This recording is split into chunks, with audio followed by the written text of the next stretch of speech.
Entonces, mira, el año, si no estoy mal, era finales del 2017 y una estudiante de la universidad, Elizabeth Bernal, publicó por Facebook que quería hacer un periódico. Y entonces yo estaba, si no estoy mal, como en cuarto o en quinto semestre y había recién salido de mis clases de reportaje y dije, uy, esto me interesa, en la universidad no lo hay. Entonces mandé como, ella decía, manden un correo aquí con una muestra de su trabajo, entonces yo mandé como un texto, un par de textos que había escrito para clases.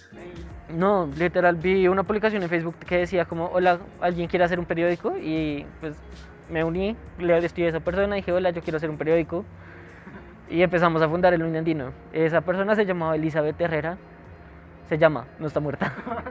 Era en ese momento estudiante, creo que de ciencia política y de arte, estaba en último semestre, fue la que nos dirigió durante todo el 2018-1. No sé qué, yo me reuní con Elizabeth y pues ella me dijo como que estaban buscando un diseñador básicamente para dos cosas. Uno, precisamente como para hacer el logo y la imagen del periódico. Y dos, para diagramar la publicación. Y fue muy chistoso porque ella me dijo como que incluso pensaban en usar como una plantilla de internet. Y yo como, no, o sea, qué desastre. Pero pues me pareció muy chistoso. Y bueno, digamos, el logo del periódico fue algo, o sea, fue como una idea muy rápida y de hecho, o sea, de nuevo, yo de hecho hasta ahora estaba como en cuarto, quinto semestre, pues también estaba como muy entrando hasta ahora como en todo el tema gráfico, todo como esas habilidades que uno llega a un punto en la carrera, yo hasta ahora estaba iniciando en eso. Y la verdad es que no muchas personas le contestaron a Elizabeth. Fueron como 5 personas y todos nos reunimos después ahí como en una vaina súper informal. Yo esperaba ser era realmente como un colaborador, no pensaba ni hacer parte de un equipo fundador ni nada por el estilo. Y entonces nos reunimos y resulta que primero nadie sabía cómo manejar un periódico, ni una organización, ni nada. Y segundo, el único que sabía periodismo era yo. Todos los demás tenían otros talentos como para otras cosas que son súper importantes y que resultaron ahora en el periódico, en otras secciones. Entonces nosotros 5, yo lo primero que dije fue, bueno, hagamos periodismo. Y entonces que era yo solito y ellos hacían otras partes del periódico. No, el gran logro de esa primera etapa fue que nosotros 6, a ver, Elizabeth, Catalina, Julián, Carlos, Paula Orozco y yo, nosotros 6, Paula era la diseñadora. Entonces nosotros 6, el gran logro fue que reunimos 3 millones de pesos para publicar una primera edición impresa, que nos tomó como 4 meses hacer, o sea, una cosa loquísima, insostenible, pero que en nuestras cabezas se volvió como, si no la sacamos, esto no puede existir. Y entonces me acuerdo que en esa primera edición impresa que puedes encontrar ahí en internet, venía una sola historia periodística que hice yo, venía un par de columnas de opinión que yo conseguí y edité, venía un cuento de Julián para la sección de variedades, una caricatura de un caricaturista que nos levantamos, venía una nota sobre cultura que hizo Elizabeth, que era artista, venía una nota de deportes que hizo Carlos, bueno, que él no tenía ni idea de nada, pero ahí, o sea, él no tenía ni idea de formatos periodísticos, pero los hizo y lo logró bien. Venían unas fotos de Sebastián, que era el fotógrafo que hasta el día de hoy trabaja con nosotros, unas fotos muy hermosas. Y bueno, y Paula que diagramó todo el periódico y fue un proceso súper artesanal, nos mandaban la versión en PDF y me acuerdo que en WhatsApp subrayábamos con esa herramientica de tomar foto y subrayar con el dedo como tildes y cosas así, y 6 meses, 3 millones de pesos, carísimo, bueno, en fin, y lo publicamos, le fue bien en distribución, solo teníamos Facebook, lo publicamos en el 2018 y después pensamos como, bueno, esto no lo podemos hacer cada 6 meses. Cada 6 meses no podemos estar reuniendo 3 millones de pesos y demorándonos 4 meses. de un momento a otro simplemente desapareció. Y ya, fue como, hola, quiero hacer un periódico, conózcanse y háganlo ustedes ahora. Y ahí ya se había ido Elizabeth Bernal, que era la directora y la creadora, pues. Se había ido Catalina porque se fue a hacer como un doctorado. eh, y entonces yo asumí como el papel en ese momento de director, pero era un director de un periódico de 4 personas.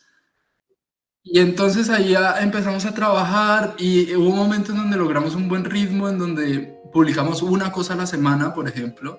Eh, el pacto era que tenía que ser una cosa de alguna sección, de cualquiera. Entonces yo hacía una historia y la publicábamos.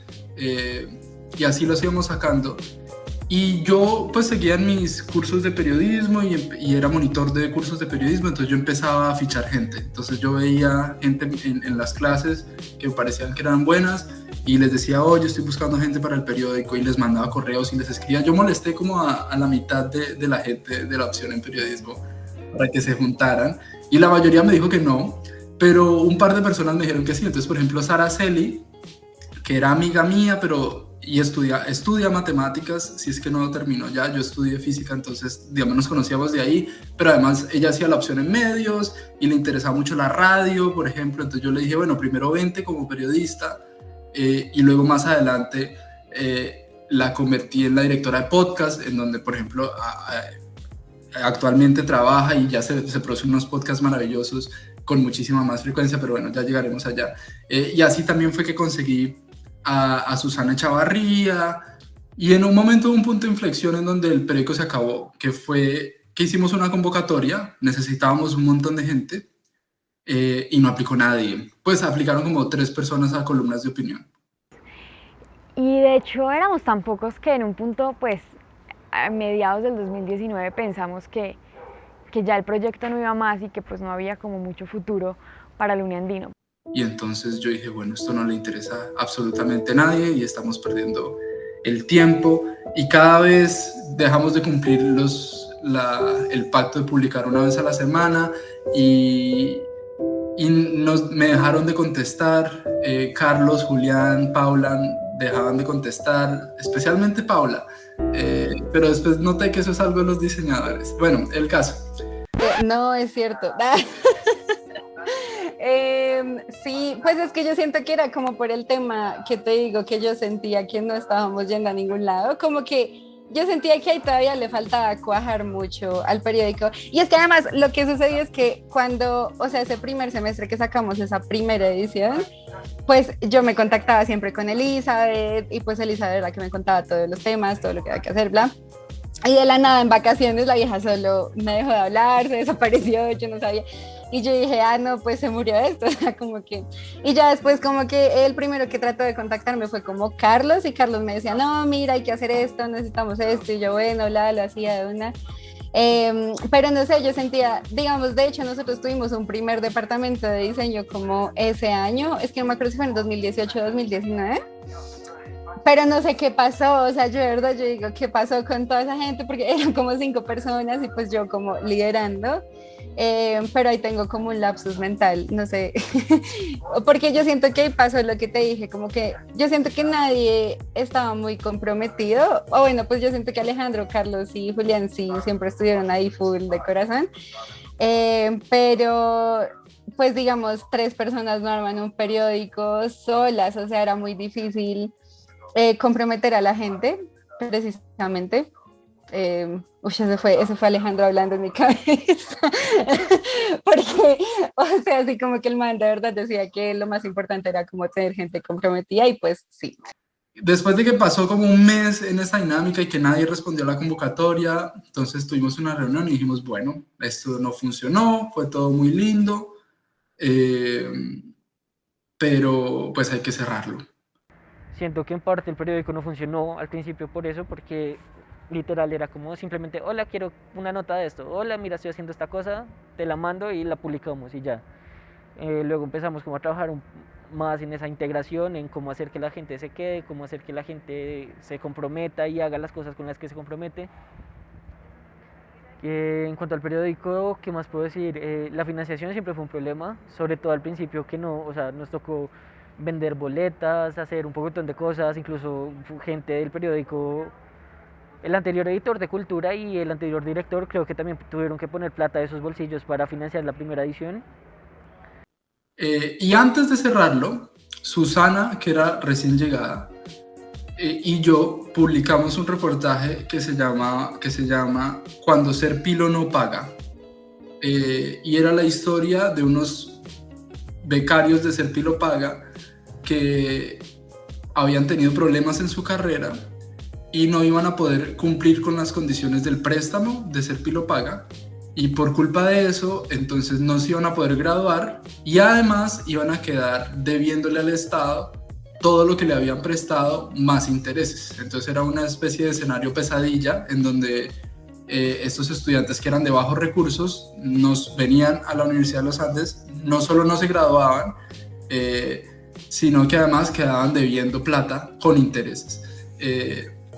Y bueno, entonces hicimos como esa historia que ni la leas porque tiene muchos errores, como era muy novata, pero fue nuestro primer como reportaje popular, como que mucha gente lo vio, solo en Facebook, solo teníamos Facebook, pero mucha gente lo vio y mucha gente lo vio. Bueno, y entonces, ¿qué pasa? Ese reportaje lo leyó alguien que se llama Felipe Acosta.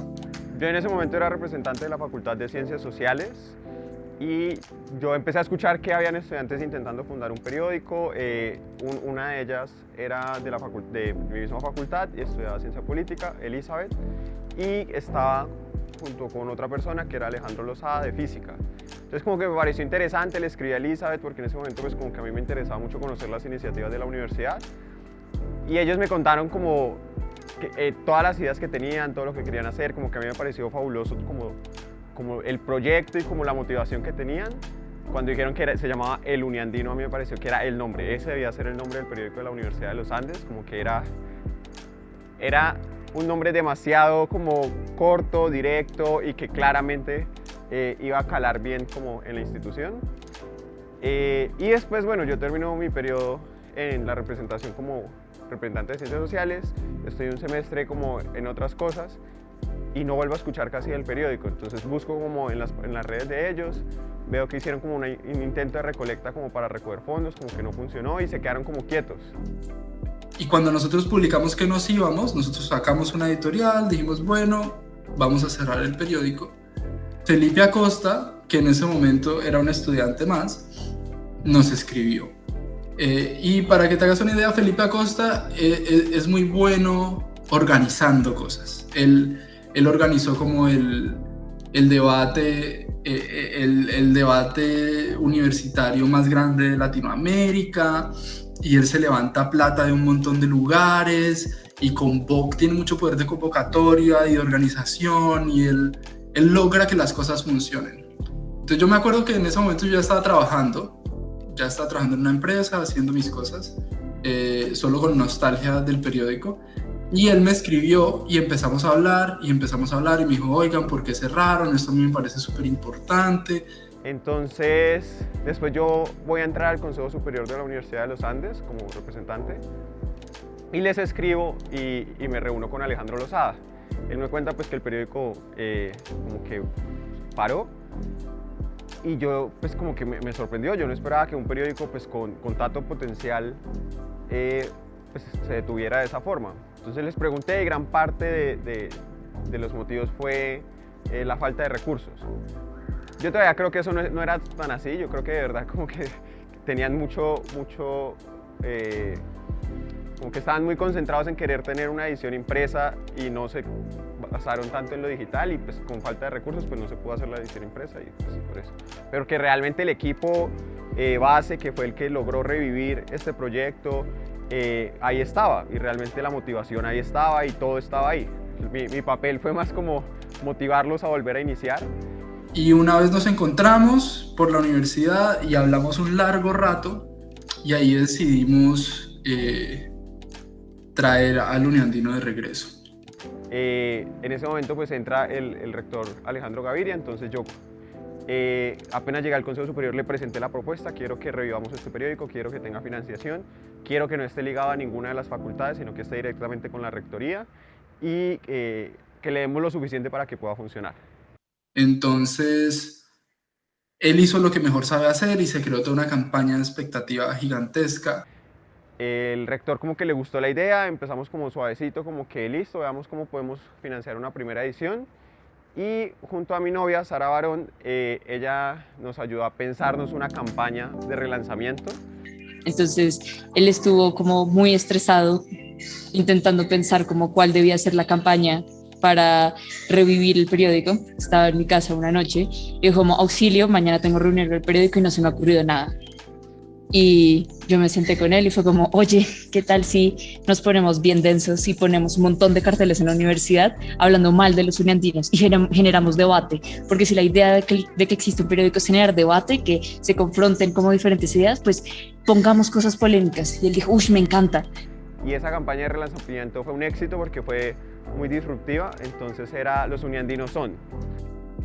Las que pegamos por las paredes de la universidad como frases polémicas, digamos, tentadoras, que decían como los uniandinos no leen, los uniandinos no votan, los uniandinos no discuten, los uniandinos no se informan. Y la idea de la campaña era que pasada una semana íbamos a intervenir los carteles para que pasaran de ser los uniandinos no leen a los uniandinos leen con el uniandino.